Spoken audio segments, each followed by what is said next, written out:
Hello mga kabakes! Another cake, another video for today!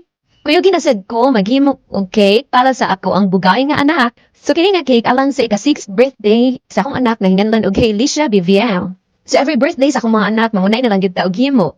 Usapod ni siya sa mga rason nganong ganahan kayo pong magkatol nga mag-bake ug maghimo og cake. Para makapangunay na sa daw himo og cake para sa birthday sa itong mga anak. So kay pinangga man siya na nato atong anak atong tumanan kung unsa ang ilang gusto. So ang iyang request is vanilla chiffon cake lang with Melody theme.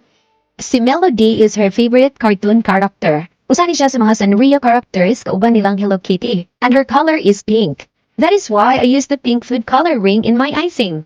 As usual, I use a Bakersfield whipped cream for my frosting. In decorating my cake, I only use two kinds of piping tips. As you can see, lahi ang design sa white ug lahi sad ang design sa pink. So there are two piping tips nga akong gigamit. Aron mas laos po ang atong pag-decorate, naghimo na lang pagkudahan og mga printable cake toppers. Kasagaran sa images sa akong printed cake toppers, ikuha na nako siya sa Pinterest. Ang dili ko magkuha og images kay free raman siya, easy to use, and daghan pud siya designs nga akapilian. Ikapi-paste ako na siya sa Microsoft Word, nga dayon ato po siyang i-edit. Labi na kay customized cake man, mabutang dita og ngalan sa celebrant, especially if ganahan sa atong customers butangan og dedications. Malipay pud baya gyud ta kung makakita ta sa atong ngalan sa cake. For the finishing touches, nabutang na lang pug og mga sprinkles ng pink. So perfect for the pink cake. Surely Alicia will really love this cake.